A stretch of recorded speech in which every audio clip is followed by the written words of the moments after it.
Hey everyone, have you ever wondered about the official narrative of certain famous crime stories? Did you ever suspect the public wasn't getting the whole truth? If I mention the name Charles Manson, I bet the first words that come to mind are helter-skelter, the motive used to convict Manson and his cult of the murder of 10 innocent people, including actress Sharon Tate. But what if there was more to this story? What was helter-skelter? Was it really the reason that the murders were committed? In her true crime book, The Manson Family, More to the Story, author H. Allegra Lansing has laid out a chronology of the Manson family history that gives a more transparent understanding of why the killings happened and what we can still learn from these events all these years later. The Manson Family, More to the Story is available on Kindle, Nook, and in paperback through Amazon, or you can listen to the audiobook by visiting mansonfamily.net. It's the summer of 2009, and Toni Sharpless, a 29-year-old single mother, has been working hard. Not only has she been busy raising her 12-year-old daughter, but she spent several years first putting herself through nursing school and then working as a nurse at Lancaster Hospital's infectious disease ward. So, on the night of August 23rd, when her old friend Crystal Johns offers her a night out in Philadelphia, the normally low-key Toni said yes. She and Crystal set off with the intention of dancing and having a good time, but after ending up at the home of a professional basketball player, things went very wrong for Toni, and she hasn't been seen to this day. When a person goes missing, there's a special kind of pain in the not knowing. I want to tell the stories of those who never came home.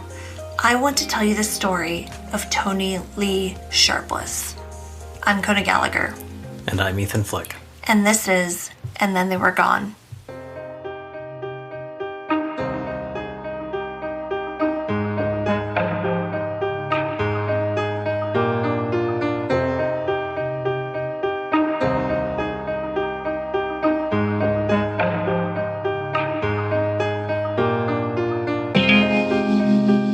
Toni Lee Sharpless was born on December 27, 1979, to Donna Sharpless in Dowington, Pennsylvania, which is a suburb of Philadelphia. When she was 6, Toni's father died in a car accident. Her mother remarried, though, and her new husband, Peter Nebel, raised Toni and her sister Candy as his own daughters. After that, Toni seemed to have a pretty standard suburban childhood, but while she was in high school, she became pregnant. According to her mother, Donna, Toni took the unexpected pregnancy in stride. She says in an episode of Disappeared about her daughter's disappearance that she never had the "are you too young for this" conversation with Toni. Toni just told her she wanted to have her baby, and that's what she did. Though she was young, Toni was very serious about motherhood and loved raising her daughter. But 2 years later, when she was 19, Donna says that things began to change with Toni. She said that her daughter would call her and say that she couldn't stop crying. And these weren't just your average, I'm hormonal and a mother of a toddler and I'm overwhelmed crying jags, which, I am very familiar with. Donna said these would last up to 3 days. Wow. So, that sounds like potential clinical depression. Yeah, that definitely goes beyond your garden variety. Like I said, kind of hormonal, feelings of being overwhelmed and things like that always accompany having a toddler. Yeah. 3 days. Yeah, that sounds like deeper depression. Right.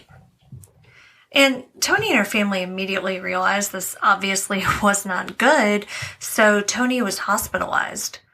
But unfortunately, doctors had a difficult time diagnosing her, which, you often see in situations like this.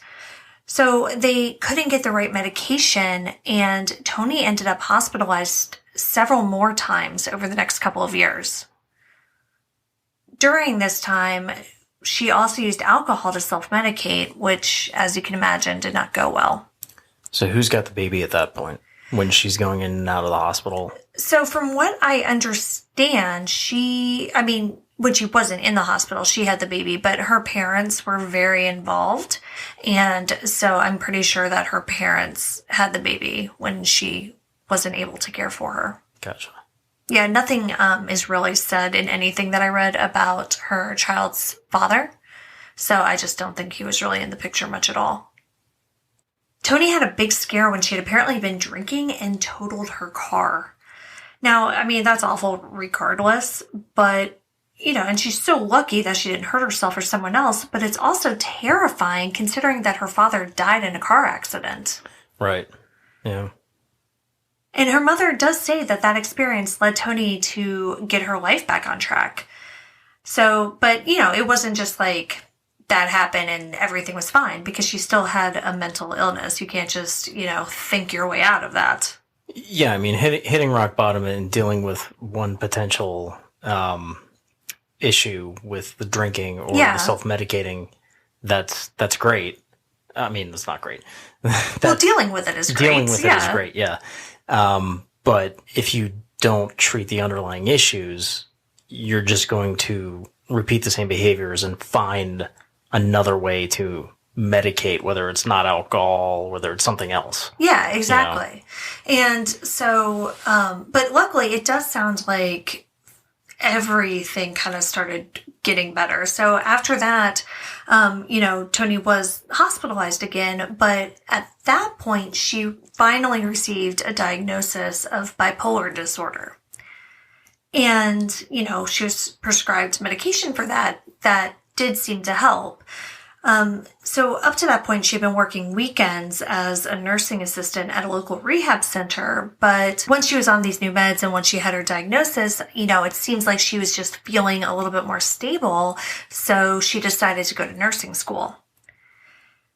And in order to do that, Toni and her daughter moved in with their parents. And she earned her degree in 2007. Good for her. Yeah. And shortly thereafter, she started working full-time at Lancaster General Hospital. And it sounds like when Toni was on her medications and focused, like she could basically do anything. She was smart. She was determined. I mean, again, she was a single mom. And yeah, she obviously had a very loving and supporting family, which is amazing. But it's still hard to be a single mother. And she put herself through nursing school and had a very demanding job at a hospital. Yeah, and even if you're on, good medication for bipolar disorder, it's still very difficult to kind of regulate your moods. Oh, absolutely. When you're down, I mean, even with the meds, you're really down. Yeah. So.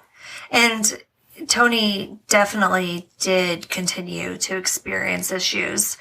In 2008, she was actually arrested for a DUI. And in March of 2009, her bipolar disorder was leading her to experience severe manic states, and she relapsed again. So this time, Toni just asked her family to take her to rehab.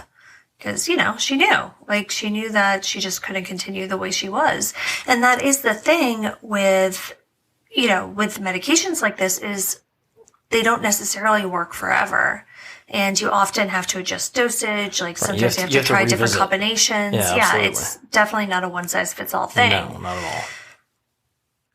So after spending a month in rehab, Toni was put on a new combination of medication to control her bipolar disorder, and she was doing better than she had been doing in a long time.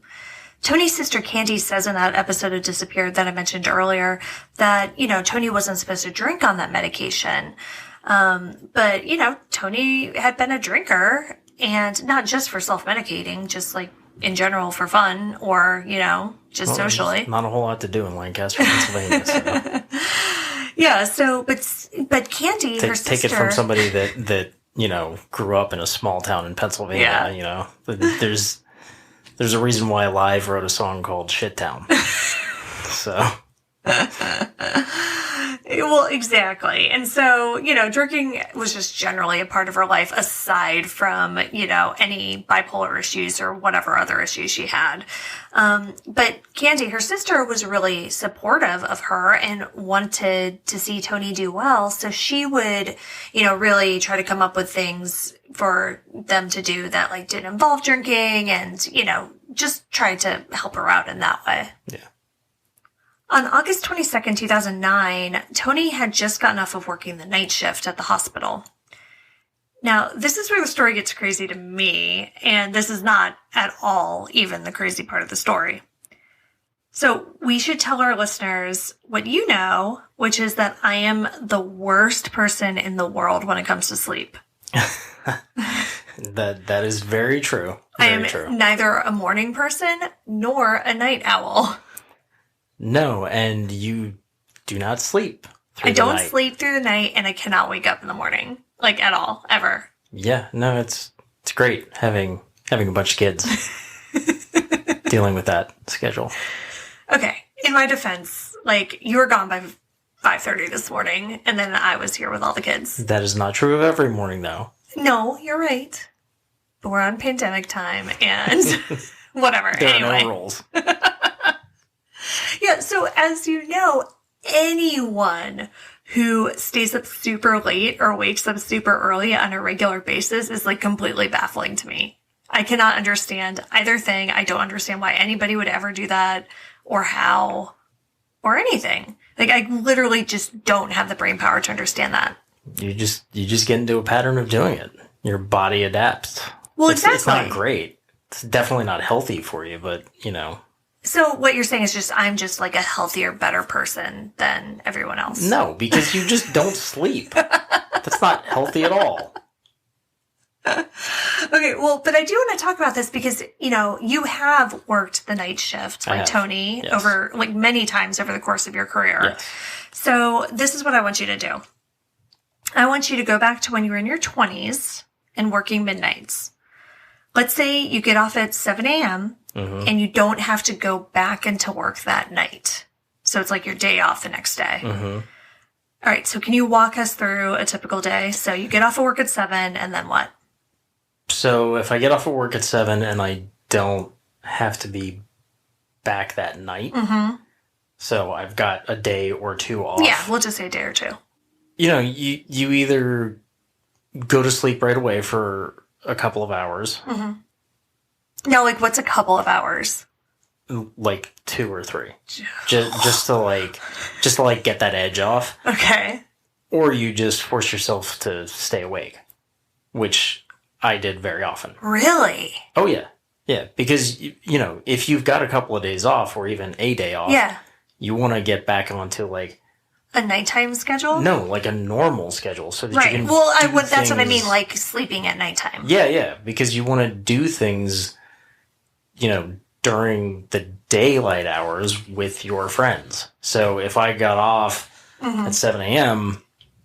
and I knew that I had a couple of days off, I'd probably just power through and just stay awake. Until when? Till I went to sleep later that night.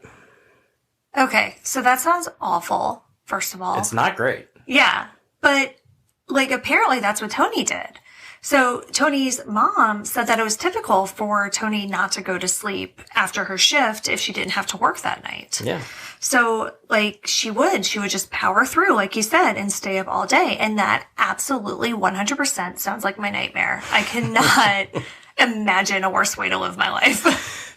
When you're awake during that time, it's a very weird fog to be in. Yeah. Because you're just deliriously tired, but also at the same time excited to not have to go to work at night. Yeah, and that's exactly what Toni decided to do that day. After her shift, she went to her sister Candy's house, and Candy had kids, so, like, Candy was awake. Like, she had just woken up because, you know, kids don't sleep in, so everybody was awake at the house.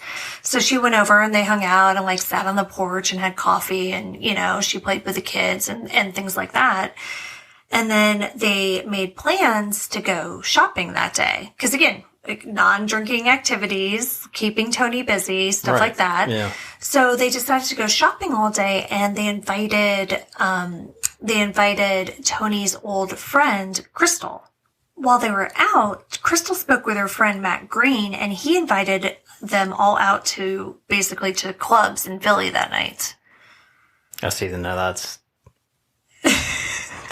not something I would have done. Yeah. When I was working midnights. Yeah. No. Yeah. Well, for a time, you lived in D.C., so you wouldn't, go out to D.C. clubs. No. No. I know, you're not a club person. No, not at all. Yeah. But, the crazy thing is that, so they're in a suburb of Philly. Philadelphia's, between 45 minutes and an hour away.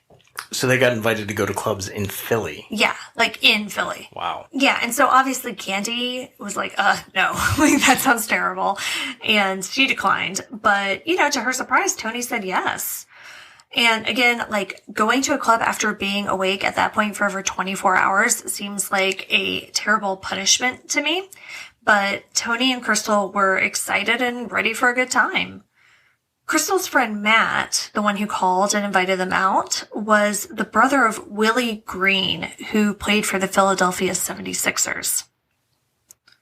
So when they arrived at the G Lounge in Old City, they had quite the night. I bet. They went to the VIP section, drank champagne, danced, and mingled with celebrities. Because apparently there's more than one celebrity in Philadelphia at a time. I don't know. But that's what Crystal said. I don't know. Are they celebrities from Jersey Shore? Maybe. I don't know. As the night went on, Crystal and Toni were having the time of their lives. Now, at this point, it is important to say that we don't know whether Toni had taken her meds that day. While she was generally good about taking them, she wasn't perfect, so it was possible that she skipped a dose. And did you say she was drinking? Yeah. There's evidence that she was drinking. So one possibility of, what happened next can be because she skipped her medication. Now, like you said, yes, they were drinking. And the other possibility is that she had taken her medication, which was contraindicated for alcohol. Right. And according to Crystal, they didn't just stop at a few glasses of champagne. They were also drinking Grey Goose and pineapple, and the waitresses were bringing around shots. So they were taking shots, they were drinking Grey Goose and pineapple, and so, champagne, they had a mix of alcohol in their system. And alright, side note, this does not matter at all, but if you're mixing an alcohol with a fruit juice, it doesn't need to be expensive. I know people like to say they want to drink goose or whatever, but if you're putting it in pineapple juice, just get something cheaper because it literally makes no difference. Anyway, the club closed at 2, but, they were having one of those nights where they were just dancing and having so much fun, and they did not want the night to end. So when Willie Green invited the group back to his house to continue the party, they jumped on it. And this was obviously a bad idea because from what Crystal says, it sounds like they were not in a state in which either of them should have been driving, and they did drive to the club. They had both made the nearly hour-long trip from West Brandywine Township, which is where they lived, to Philadelphia in Toni's car. Willie's home in Gladwine, though, was basically on their way home. So while they definitely should not have been driving at all, they were at least going in the correct direction. Gladwine is way, way closer to Philly, though, than Brandywine is. So while they were going in the right direction, they weren't actually getting very far from where they were. So the party continued at Willie's house, and the group played drinking games, and they even got into the pool. And at this point, Crystal and Toni kind of split up, just because they were just both doing different things, enjoying the party. And Crystal was out at the pool. But shortly before 5 a.m., things started to go wrong. Crystal says that somebody came out to get her from the pool and told her that she needs to go get her friend because she was basically going crazy. When a confused Crystal went inside, she saw that Toni was basically just completely freaking out. She was yelling, she was pouring champagne everywhere, she was losing it. And accusing people of making fun of her and, I don't know, just really strange stuff. Some people said she was even using racial slurs. So Willie, who did not know these two women, remember, Crystal was friends with Willie's brother, he basically said they needed to take a hike. Crystal tried to get Toni to let her drive them home, but Toni took the keys and said that it was her car, so she was driving. Other partygoers expressed concern about Crystal getting into the car with Toni, but Crystal said, hey, look, we came together, we leave together. That's great, but, Toni, obviously shouldn't be driving. Well, exactly. And let's have another safety side note here. If you're out with friends, this is absolutely the philosophy that you should have. If you came together, you leave together. And, in 2009, Uber wasn't a thing. And I can imagine that getting a cab in a Philadelphia suburb at 5 a.m. wasn't super easy. But now, today, it is 2020. So if you go out and you're partying like this, you need to come together and leave together in an Uber. Yeah, absolutely. There's no excuse now. So Toni and Crystal leave, and Crystal is completely embarrassed by the scene that Toni just caused and the fact that they got kicked out of a party at 5 a.m. The two argue in the car and don't make it far, like literally just on the street, before Toni tells Crystal to get out of the car. And Crystal still does not understand what's going on with her friend because, they've known each other for years and she's never seen Toni act like this before. For some reason, and this part is still crazy to me, that she actually gets out of the car. But, she says that she thought that Toni would just come right back for her. It's 5 a.m. She's in a strange neighborhood. They're about 45 minutes from where they live. And so she thought, okay, yes, Toni's having a moment. She's having a bad time. Whatever's happening, but she's not going to just leave me here. Yeah, well, this sounds like she's having a bad reaction to a mix of medication and alcohol. Even if she hadn't taken the medication that day, medication like that is, it's, I don't even know what the right word is. It stacks. Mm-hmm. So it builds up in your system over time and it becomes more effective. At least that's the theory behind it. Right. Yeah. It sounds like she's having a bad manic episode. Well, exactly. Yeah. And so that's what I'm saying. Mixed with alcohol. The alcohol. Yeah. So she's drunk. Yeah. And presumably she hasn't been drinking like that in a long time. Yeah. So, there's that. Plus, yeah, she seems to be having a manic episode on top of it. So there's just a lot going on. Crystal waits for her, but, the neighborhood's dark and scary. There aren't a lot of street lights. It's just a residential neighborhood. And so she eventually heads toward the highway, still thinking that Toni is going to come back any minute and just wants to get to a better lit area to wait for her. So she obviously tries calling Toni on her cell phone, over and over, but never gets any answer. Eventually, Crystal is just kind of pissed and scared and wants to go home. She manages to get in touch with her nephew, who comes and picks her up. Now, at this point, Crystal doesn't think that anything bad has happened to Toni. She thinks she's lucky that something bad didn't happen to her because, she's the one who got left on the side of the road. Yeah, absolutely. So she calls and texts Candy, Toni's sister, to tell her what happened. And when Candy gets up and gets to her messages, she's really confused because obviously that's not what anybody expected to happen that night. So she calls their parents' house, but finds out that her sister never made it home. And what time of day is this? So this is sometime in the morning. So Crystal, probably gets picked up between 6, 7. So she's probably texting, starts texting Candy right around then when she's on her way home. Okay. And then Candy just gets it whenever she wakes up, which is still probably relatively early because, again, she has kids and, nobody gets to sleep. No. The fact that Toni didn't make it home obviously worries the family, but they also knew that Toni had been up for over 36 hours. So Donna hopes that maybe she just pulled over to get some sleep. Yeah, well, and let me tell you from my experience, because I have definitely had those nights into days where I was awake for 36, 37 hours at a time. Oh, my God. And I did not even have alcohol or anything. And it was the weirdest state of consciousness I've ever been in. Yeah. And it, again. Yeah, so it's so crazy. So think about that. Then add alcohol, then add a manic state to it. Now, look, if I was in that situation, the first drink I had, especially of champagne, because that puts me to sleep when I'm totally sober. Yeah. I just would have fallen asleep. I would have passed out. I would have found a nice couch to sleep on in whatever club. I know, right? Because they're in the VIP lounge, so there probably was a nice couch. Yeah. I would have slept there. Totally. The problem with this theory, though, of Toni just pulling over somewhere and going to sleep is that the last time anyone heard from her was at 3:30 a.m., well before she left Willie Green's house. Toni's daughter had texted her because she couldn't sleep.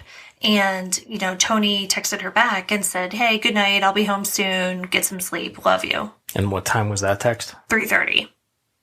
But I thought you said that they got kicked out of the house party at 5. They did. Yeah, so this text was like way before they got kicked out and before, she started freaking out and so this is just like, so the club closed at 2. Right. And then they went to Willie's house after that. So this is kind of early on in the party at Willie's house where everything was, presumably going well, where everyone's just hanging out. So who said that they got kicked out at 5? Like Crystal. Who noticed what time it was? Crystal did. Okay. Yeah. But she legitimately saw a clock, looked at her watch, whatever, and Yeah.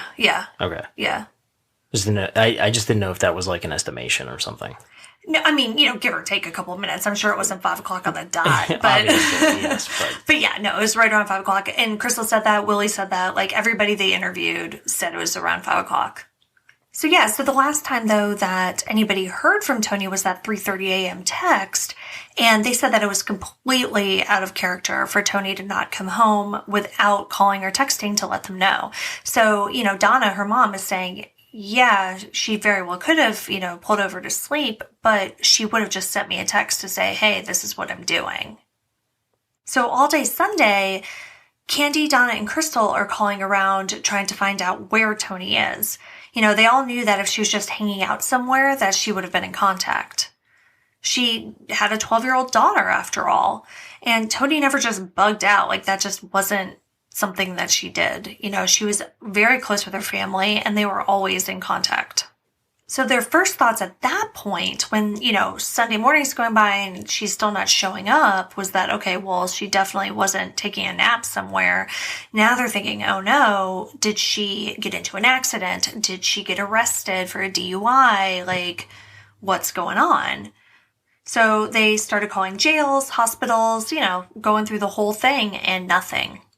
Throughout the day, obviously, the panic is just growing and growing as they don't hear from Toni. So that night, Sunday night, around 9:30, after they still haven't heard from her, Crystal finally calls the cops. Now, if you think it's weird that Crystal is the one who calls the cops and not her mother or sister, you're not alone. The police were also like, hey, hi, who are you? And why are you calling us about this lady who you're not related to? But basically, what Crystal said is that, Donna and Candy were still thinking there was a reasonable explanation for all of this, and so they didn't want to jump the gun. Which leads me to another safety side note. And this is something that you and I have talked about before, but I think it's super, super important to mention, which is that women have been ingrained to not inconvenience people. We have been ingrained to not be hysterical. And oftentimes, these societal expectations lead us to ignore our gut, which often gets us hurt.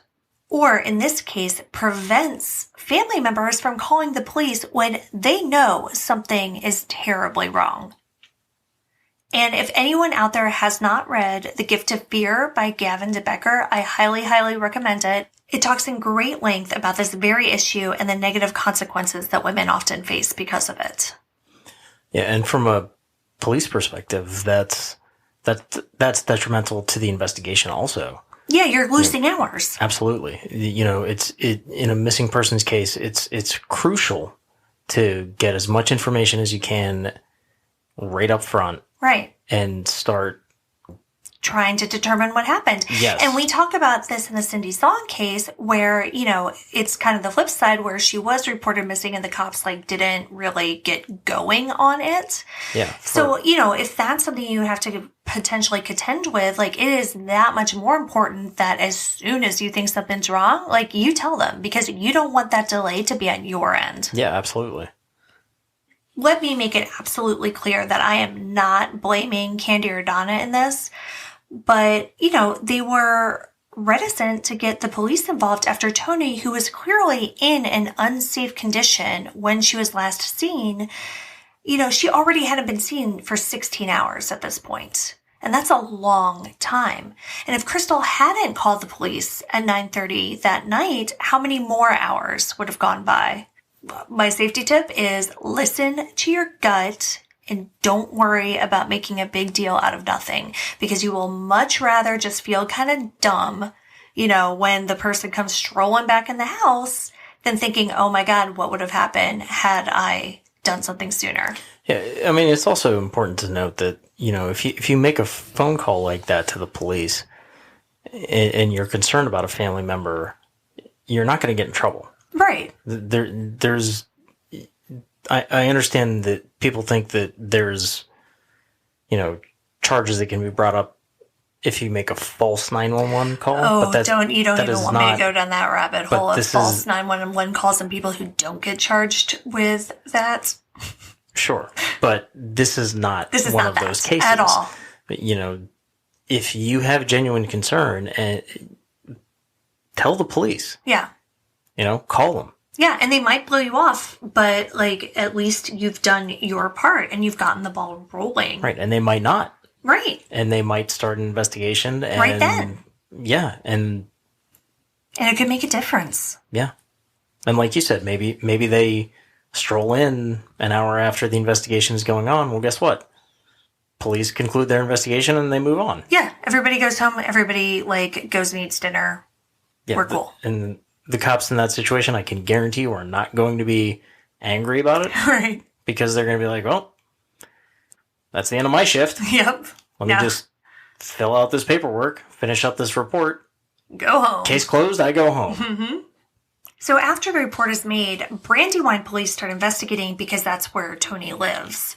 But they're quickly joined by Lower Merion police, which is where Toni disappeared. As they question Crystal and Toni's family, they find out that Toni had actually attempted suicide before. So right away, police begin to be concerned that that's what happened here. Right, so now this is a critical missing person case. Yeah, I mean, she was drinking, she was upset, she was missing. So history of mental health issues. Mm-hmm. Yeah, so they think maybe she decided to end her life. Toni's family vehemently disagreed with this theory, saying that she had a lot to live for. She had a job that she had worked hard for, she had her daughter whom she loved, and aside from this night, she had been doing really well on her medication and just in her life in general. They did not believe she was suicidal. And, they could be completely right or not. Sure, but bipolar disorder. Right. It's ups and downs. It's even at the best of times, it is not a steady road. Exactly. And, when I started researching this case, I learned about how Toni had these mental health issues that doctors had trouble identifying, and, it lasted several years, and that she turned to alcohol to self-medicate and then was eventually diagnosed as bipolar. It kind of sounded familiar to me. So I called somebody who we both know who has dealt with all of these issues before. And, my main question was to ask him how bipolar medications can interact with alcohol. Because, that's the crux of a lot of the theories surrounding this case. That basically, for one reason or another, that combination led Toni to not be in her right mind. So he said that without knowing what exact medication she was on, which I couldn't find anywhere, it's hard to say because different medications react differently with alcohol. The main issue that you'll run into with a lot of them is that alcohol decreases their efficacy. So if that was the case, it would make sense that Toni went into a manic state because, she was without sleep and alcohol was possibly preventing her medication from working properly. And I didn't tell him much about the case, just that it was about a woman who was diagnosed as bipolar and had last been seen driving away from a party after drinking all night. But as we were talking, he told me about how a lot of problems arise from people with bipolar being given antidepressants. He said that SSRIs often lead to suicidal thoughts with people who have this condition. It happened to him. And it also happened to a friend's son. In the son's case, his mom was driving him somewhere, and he said, "Mom, I just had an urge to kill you and kill myself, and I don't know why." Jesus. Yeah. And, he hadn't been feeling homicidal. He hadn't been feeling suicidal at all. It was just this urge that suddenly came on completely out of nowhere. And, the person who I was talking to said that he experienced the same thing. Like, no overt suicidal thoughts, no depression, but just a quick, sudden, intense suicidal urge. So if something like this happened to Toni, that could explain, what happened to her. Maybe she wasn't suicidal in the classical sense in a way that her family would notice, but perhaps the urge just came on so strongly and she couldn't stop it. Right, a spontaneous suicidal urge. While we were still on the phone, we were talking about the suicidal urges. He said to me, "You said she was driving? I'd look for her on the bottom of a lake." And when he said that, and again, I had not told him about this case really at all. When he said that, it sent chills down my spine because while there wasn't a lake involved, there was a river. Toni was in Gladwine, which she was not familiar with. And apparently it's a relatively rural area that isn't lit very well.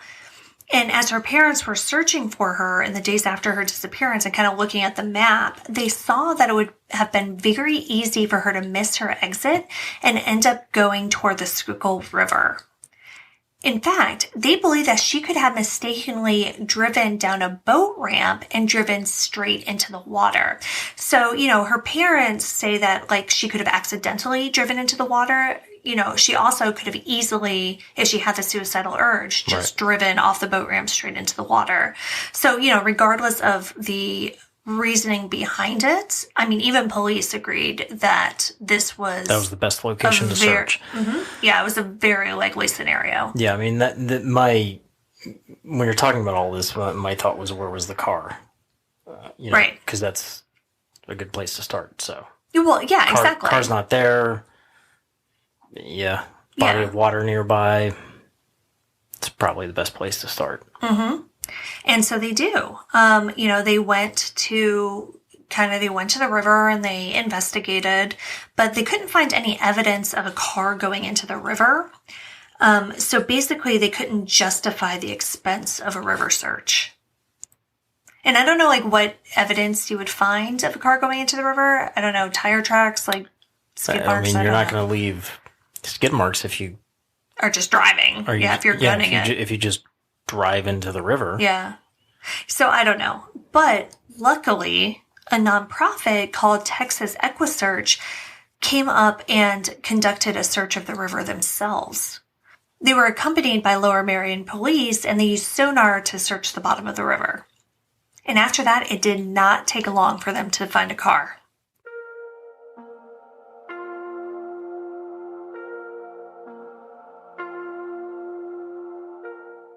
Once Texas Equusearch identified a car at the bottom of the river, then the Philadelphia dive team got involved. Toni was driving a 2002 black Pontiac Grand Prix when she disappeared. But as the search went on, it wasn't just one car that was found at the bottom of the river. It was 11. 11? 11 cars. And not even the whole river. We're talking about just this area near the boat ramp. But is this Suicide Point? No. So apparently the remote location of this boat ramp combined with the depth of the water, so it was almost 25 feet deep, right off of the ramp. Wow. Made it a popular place to ditch stolen vehicles. Oh. Yeah. So, with so many cars, it took over a week to identify all of them. And as Toni's sister Candy put it, it was a lose-lose situation for them. If they found Toni's car, then she wasn't alive. But if they didn't, and then they still didn't have any answers. And unfortunately, that's exactly what happened. None of the cars turned out to be Toni's. At this point, there are basically no clues and no indication of what actually happened to Toni after she left Crystal on the side of the road. So, absent any physical evidence, police naturally turned back to the people who were there that night. So, they re-interviewed Crystal and the Greens. Everyone's story matched up, though, so police were basically at a loss. They had no evidence that a crime had even occurred at that point. Right, so now we're back into the realm of she's an adult. Mm-hmm. She can abandon her family if she wishes. Right. So yes, it might seem very out of character, but it's not illegal per se. Well, no, it's certainly not. They can certainly investigate to an extent, but what level of investigation are they going to do at this point? Right, when there's literally no physical evidence of anything happening whatsoever. If they don't have a car, yeah, then it just looks like she just drove off. Right. But since the last place Toni was seen was a professional basketball player's house, the story quickly gained a lot of media attention. I'm sure. Mm-hmm. People immediately started pointing fingers at Crystal. They didn't think that she was telling investigators everything that she knew. I mean, to them, her whole story sounded fishy. Some even went so far as to say that she and the Greens disposed of Toni's body after she died either by accident or murder at the party. All right. Why? Well, because you have a famous basketball player with a lot to lose. Let's say some girl like OD'd and, they wanted to cover it up to protect his career. I mean, I definitely read a Harlan Coben novel that had almost that exact same plot. Fiction. A novel. I know. And I'm not saying that's what happened. I'm just saying. Real. I know that. I'm just saying that's kind of what the thought was. But Crystal's name was getting dragged through the mud so much that eventually she actually called Lower Merion Police and asked to take a polygraph test. And to be clear, police already believed her story, but Crystal just wanted to make it absolutely clear to everyone that she had nothing to hide. And I mean, to me, that's such a gamble. I haven't murdered anyone, but I would... Polygraphs are all over the place. Well, exactly. So the results of those could be completely inconclusive. Well, I know, and that's why I would be... That's why they're not admissible in court. Yeah. And I would be terrified to take a polygraph because even though I haven't murdered anyone, I would be convinced I would fail. And that in itself would lead you to failing the polygraph. Exactly. Because I'd be overthinking it. Yes. And I'd be nervous. You'd be stressed out. Your heart rate would elevate. Mm-hmm. Your pupils would dilate. And I would look extremely shady. Yeah. So you would definitely fail a polygraph no matter what they were asking. Exactly. You. So that's why I'm oh my goodness, she called them and volunteered for it. Good for her. Well, yeah, the risk paid off because she passed with flying colors. Weeks passed with no leads in Toni's case. That is until police receive a call that could be the first possible break in this baffling case. On September 14th, 3 weeks after Toni was last seen, Lower Merion police get a call from the New Jersey State Police. Toni's car was seen in Jersey. An automated license plate reader hit on Toni's car in Camden, New Jersey. Camden is right across the river from Philadelphia, so it makes sense. The problem is, the plate was pinged on September 8th, 6 days prior to this phone call. So apparently what happened is that the license plate reader was in a parked police vehicle, so there wasn't an officer in the car at the time. And so I guess according to police, I don't know much about these license plate readers, but apparently if they read a license plate and it's in the system for being stolen or being connected to a crime or whatever, some sort of, alarm goes off or they get a notification or whatever. But because there wasn't a police officer in the car at the time, they didn't get that notification when it happened. And they didn't find out until 6 days later that it was connected to this missing persons case in Pennsylvania. While this lead doesn't end up being the big break that the family was hoping for, because, the car's long gone by that point, it does lead to new theories. Camden is known for being a rough city. especially back in 2009. It was known as a place to easily find sex workers and score drugs. People began to theorize that Toni had perhaps driven to Camden in search of drugs, at which point she met with foul play. But Toni's family does not buy that explanation. Her sister Candy said that despite Toni's past drug issues, she would never go to Camden to find drugs. That wasn't something she had done before, and beyond that, the sisters had recently attended a concert in Camden, and Toni could not wait to get out of there because she didn't feel safe. Like, she wanted to have nothing to do with it. So while they do not buy that Toni went to Camden to buy drugs, her family does believe that she could have possibly driven there. Apparently, she would have had to take the Schuylkill Expressway home, and it's really easy to get turned around and end up in Camden. In fact, when I was chatting with the person I mentioned earlier, he said that the exact same thing happened to him when he was trying to visit a friend in a Philadelphia suburb. Like, he literally just got turned around and then all of a sudden was in Camden, and it's like, oh God, what do I do? So to me, like, this theory completely makes sense. Toni was upset, she was in an unfamiliar neighborhood, and she was running on zero sleep. So I can absolutely see how she could have accidentally ended up in Camden despite fully intending to go home, or even fully intending to go back and get Crystal for all we know. But what happened to her after that is, of course, up for debate. Eileen Law is the private investigator that Toni's family hired in October after Toni disappeared. She's a super intense and driven woman who admits to becoming obsessed with finding Toni, and she believed that Toni was alive. Law's theory is that Toni ended up in Camden, whether on purpose or by misadventure, and ended up in a sex trafficking ring. Why does she think that she's in a sex trafficking ring? Okay. Is that just like the default to missing persons cases? So that and I don't mean to say that lightly, but like... Right. Why? Well, and that was my question, because it's like anytime somebody goes missing, it seems that people... We jump to that conclusion. Right. And so she did have reasons. So as we mentioned in the Release Your Red episode, first and foremost, sex trafficking is very real, and it's a multi-billion-dollar industry in the U.S., and New Jersey is one of the nation's hotspots. Law also says that sex traffickers tend to prey on vulnerable women and then take their phone and credit cards so they can't escape or contact friends and family. And not only was Toni in a vulnerable state that night, but she apparently had less than a quarter of a tank of gas. So she ended up in Camden and then ran out of gas. She certainly would have been in a dangerous situation.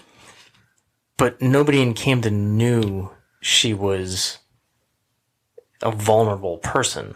You know what I mean? Like yes.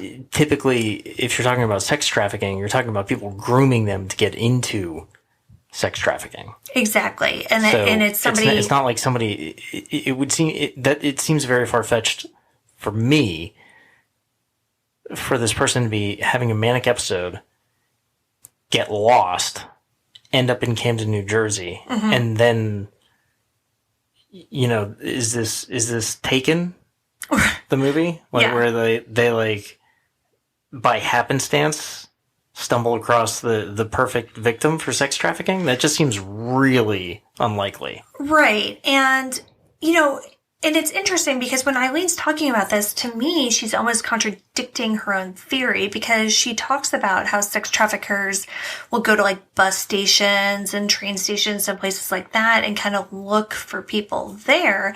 But to me, that says that they're looking for runaways. They're looking for people who don't have anywhere to go, and they're offering them a solution to their immediate problem. You know, another big sex trafficking group of victims are women who come in from other countries who have their passports confiscated, who say like, oh yeah, you're going to go work at this nail salon, you're going to go work at this massage parlor, right, but we're going to hold your passports and then, get trafficked that way. I can absolutely see how Toni would appear to be a vulnerable person under that definition, if she was out of gas, if she was having a manic episode, if she was just basically a disaster. But 2 seconds of, talking to this woman would allow them to find out that No, she has a family. Like, she has a job. She has a life very nearby. Right. There's connections. Yeah. And even if that might be too much of a risk for a sex trafficker. Exactly. And even worst case scenario, let's just say she was going to buy drugs. I mean, it's the same thing. Like, they're not going to say, okay, let me just kidnap this 29-year-old white woman with a family. Like, that's just, it's not what you do. You go for the easy victims. I mean, that's a terrible way to put it. It's easy prey, yeah. But yeah. I mean, you have to think with the criminal mindset here at this point. Yeah, and you're going to take the path of least resistance. Right. Crystal helps Eileen put up flyers in Camden. And again, when I originally heard this story years ago, like, I have to admit that I did think that Crystal seemed a little shady in this whole situation. But, I mean, not only, like we said, she volunteered to take the polygraph, but after her name was cleared and she could have just gone on with her life, she didn't. She helped Eileen, the PI, try to find her friend. Like, she went to Camden and put up flyers with her. Right. If you are guilty of something and you've essentially been cleared by law enforcement, you don't stay in the spotlight. Yeah, and she did. Like, she just kept on helping because she wanted to find her friend. And as they were doing that, Eileen's theory does begin to take hold a little bit, because sightings of Toni are reported in Camden. Nothing comes of them, but then when those sightings stop, there are sightings in Lancaster. And then nothing comes of those, but then they stop, and sightings start coming out of Delaware. So Eileen, at this point, is convinced that Toni was with someone or a group of someone who was moving her around. Because it would be like a cluster of sightings, and then it would stop, and then it would move somewhere else, and then stop, and then move somewhere else. And so I don't know. I mean, I don't know how to answer that. Like, maybe she is right, but maybe also flyers went up in those particular places, and anytime, there's publicity in a certain place, people are going to have sightings. I don't know. I don't know either. Yeah. I mean... But it is interesting, and Crystal apparently did agree with Eileen that something like that happened to Toni, but Toni's family is unsure. I mean, for them, it's like the car in the river. It's a lose-lose. Either Toni is dead, or she was forced into sex trafficking and could very well be dead now. But if you're a sex trafficker, would you keep them in the same place? Well, no, but they were moving, right? Like, they were moving from Camden to Lancaster to Delaware That's all a relatively close area, though. Yeah. I mean, you're not talking about pulling somebody into sex trafficking in Philly or outside of Philly or Jersey or whatever, and then, moving them across country where these flyers wouldn't be. Okay, but if we're talking like a low-grade sex trafficker, like some dude who would find a lady on the side of the road in Camden, New Jersey at 5 a.m., like, they probably don't have the resources or the need or desire to go across the country. True. Fair enough.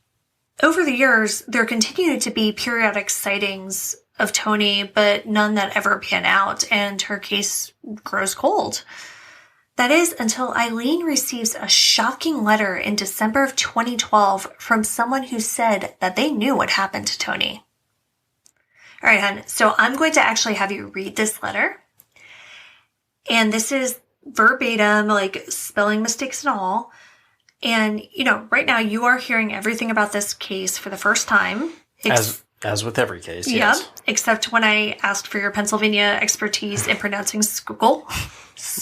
Which I did not pronounce correctly. I don't know. I mean, I'm sure we'll hear about it, but like the episode of Disappearance definitely says Schuylkill. But you didn't even know there was a letter in this case until just now, right? No. Okay. So I want you to read it to our listeners, and then we'll chat about it.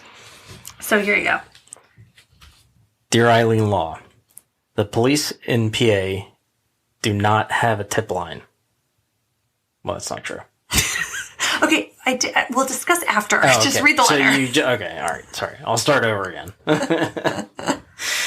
Dear Eileen Law, the police in PA do not have a tip line. I tried calling the Philly police where I live, but they said it was not their jurisdiction. One of the detectives pulled me aside and gave me your name and address.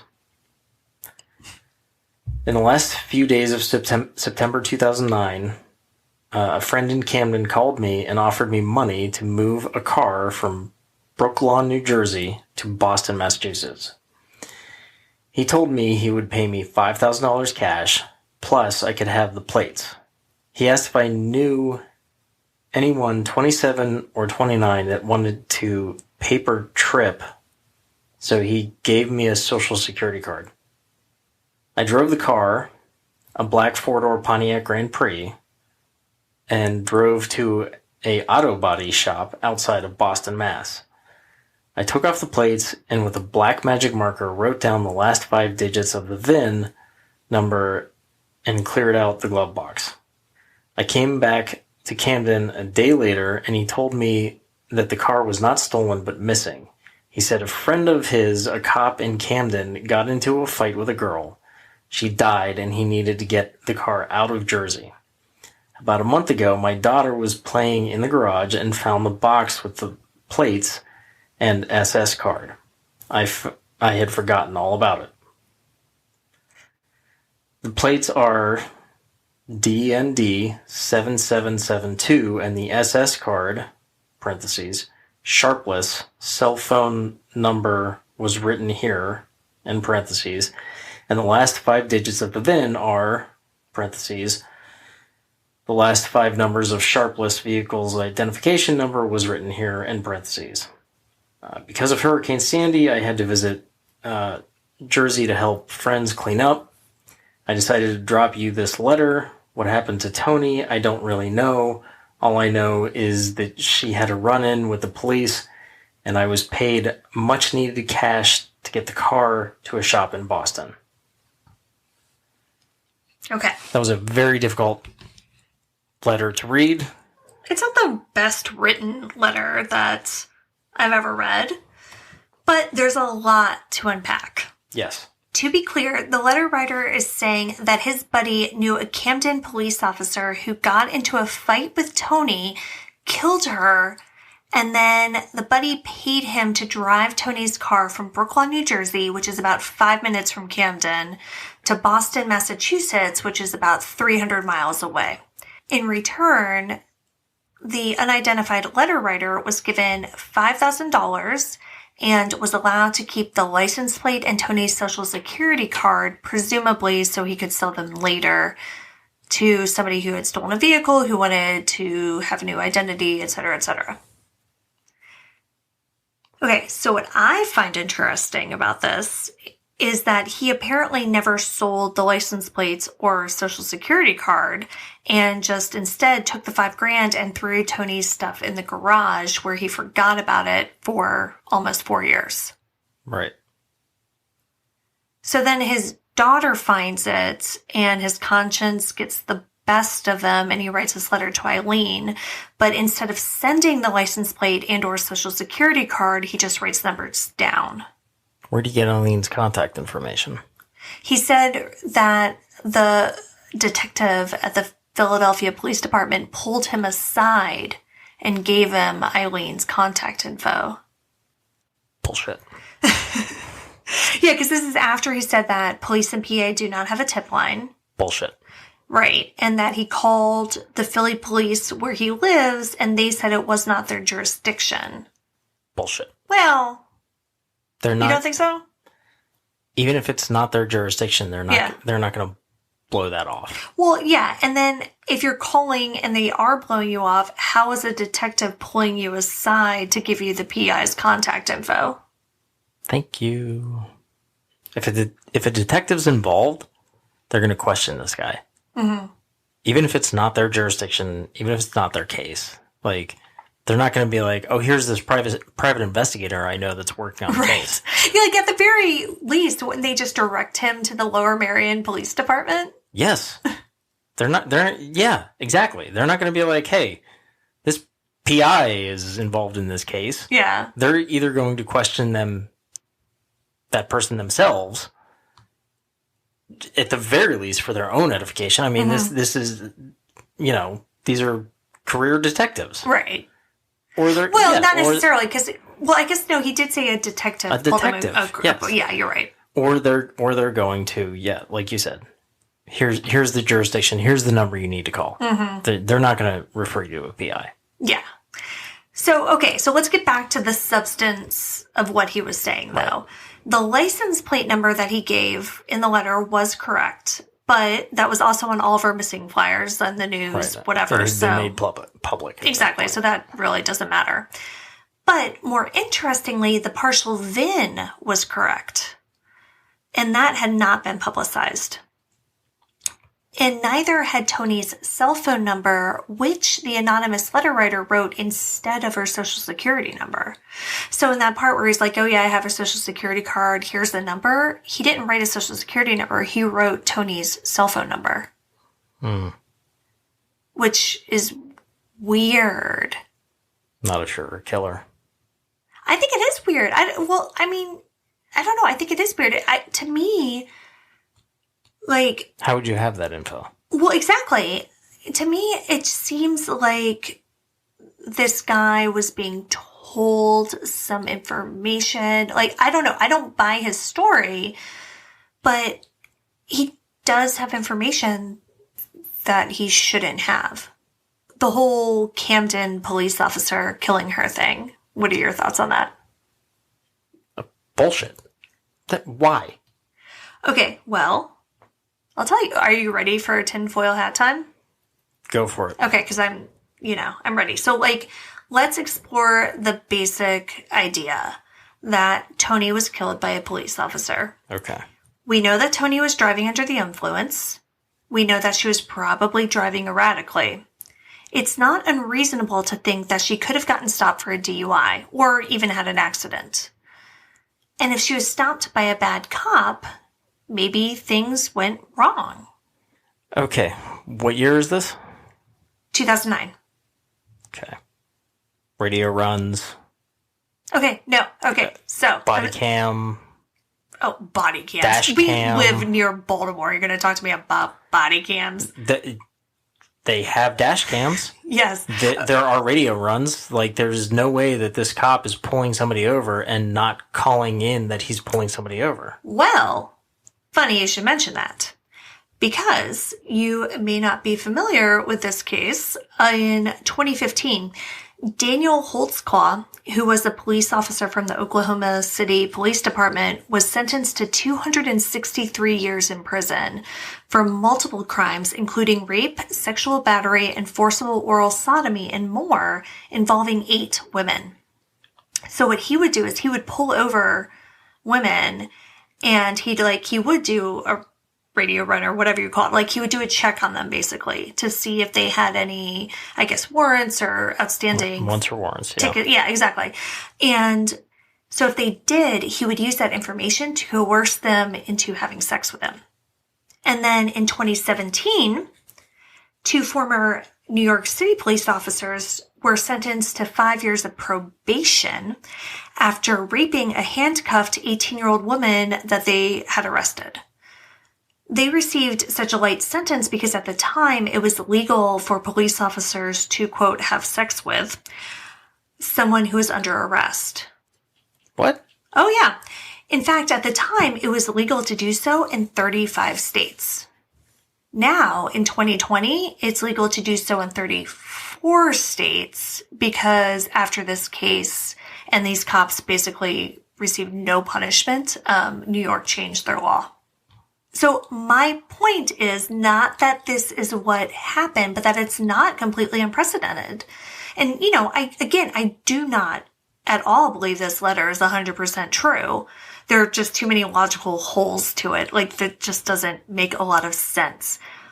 But I do kind of believe that it was written by somebody who does know something, who maybe was involved in some way.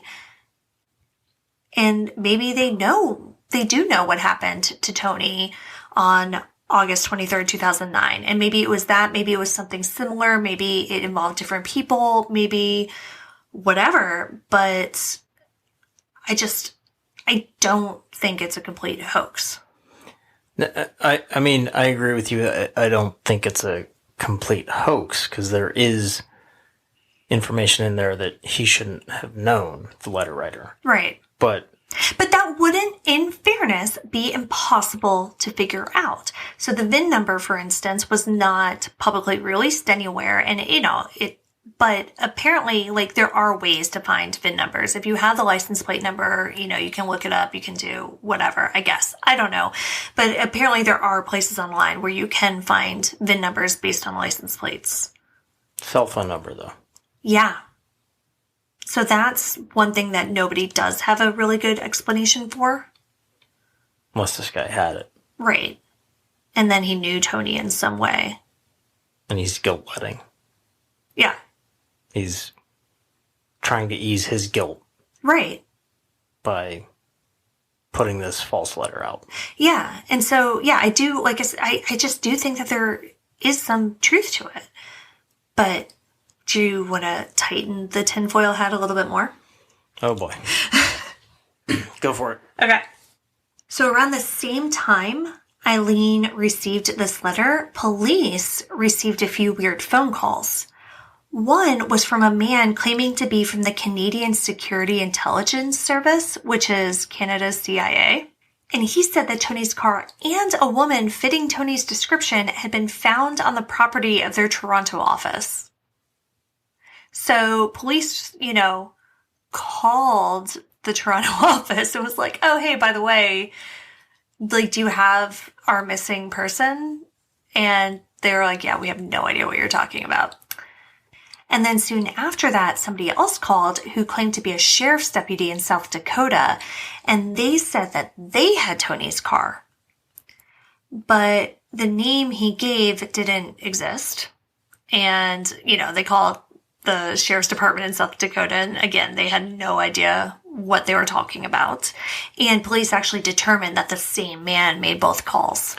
In cases like this, this is actually pretty common. Yeah. Well, in any case that gets any kind of publicity, you're going to have these callers that are mental health consumers that call and spout off things and lead police in wrong directions. Right. But what I find interesting is that these calls came in almost 4 years after Toni's disappearance when nobody was talking about her case at all. But maybe they stumbled across it on the internet. Oh, yeah, for sure. I mean, I'm just saying it's not like at the beginning of an investigation when, they have the hotline and everybody's covering it all the time and you do get all the crank calls. Like, this is just straight 4 years later when it had been crickets. And then you get this letter and then these calls kind of really close together. So back to the tinfoil hat, right? Here we go. So what if we go back to the letter and parts of it are true? Could someone have made those two calls with the express purpose of muddying the waters to make police think that they were all hoaxes? Okay, you roll your eyes at me, but I think that could be possible. What criminal mastermind do you think we're dealing with here? What if the person who wrote the letter wasn't the killer, but did dispose of the car or was otherwise involved? And, they had the letter and it came out and the person who was the killer didn't, whether it was a police officer or not, didn't want police to take this letter seriously, didn't want them to investigate it, didn't want them to go further. And so he made these calls just so that they would think it was a rash of hoaxes. I think you're going down the rabbit hole. Okay, yes, I am. I've been, it's been a really busy week at work and I've been writing a lot and maybe I am going down the rabbit hole. I think you are. Okay. I think you're going a little bit too deep into the conspiracy theories. Okay, that could be true. I will give you that. But, either way, whether that was the intent or if it was just a coincidence, it worked because the police have written off the letter. basically. Like, Yeah, they just and that's said it was a what I hoax. was saying is Yeah. the unfortunate thing about cases like this is you get things like that, you have to investigate it. Mm-hmm. So it takes time away from where the case should be going, where investigators should be going, even if it's 4 or 5 years later, if it's considered a cold case. It's not like just because it's considered a cold case, if it's 4 or 5 years, if the same detectives are still working, that's still sitting on their mind. Mm-hmm. It's not like it's in a box on a shelf and nobody's looking at it now. Yeah. So it detracts from the case when you get things like that, unfortunately. And I'm not saying anybody out there that thinks that they have a valid tip shouldn't call in. By all means, yeah. Absolutely. But that's very different from like saying that you're a sheriff's deputy in North Dakota when you're not. Or like Canadian CIA. The Canadian CIA, which I don't actually think exists. It does exist. No, that is a real thing. You're sure it's not just a branch of the RCMP? Because I feel like all law enforcement up there is RCMP. Yeah, I don't know. But no, it's real. So like that part of it's real, but none of the other parts of it were real. And today, no trace remains of Toni Sharpless. Her daughter has grown up without her mother, but has blossomed into a fun, intelligent woman and an avid dancer. P.I. Eileen Law has become close to her and has even attended some of her dance recitals. She told Mainline today, quote, "I shouldn't be sitting in that seat. It should be her mom.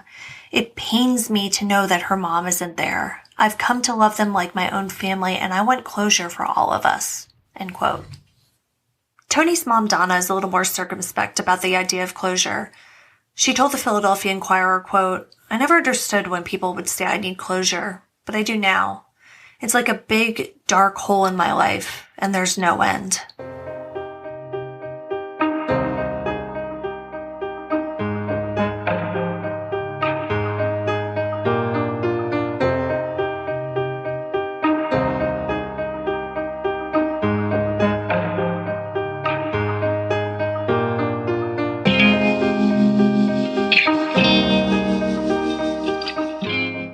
Toni Lee Sharpless has been missing since August 23, 2009.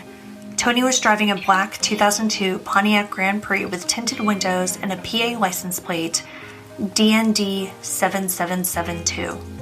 If you have any information about her car, her current whereabouts, or what may have happened to her that night, you can leave an anonymous tip by going to missingtonisharpless.com. You can see all of the sources for this episode in our show notes and on our website, andthentheyweregone.com. And be sure to follow us on social, and Then They Were Gone Pod on Facebook and at ATTWG Pod on Instagram and Twitter. If you like what we're doing, please subscribe and consider leaving a 5-star review on Apple Podcasts. It will help new listeners find us. And we'll see you here next week for a brand new episode. See you next week. And Then They Were Gone is hosted by Kona Gallagher and Ethan Flick. All research, writing, and editing is done by Kona Gallagher. Theme music is The Stork by Ketsa. Additional music is provided by Kai Engel. And Then They Were Gone is a Little Monster production.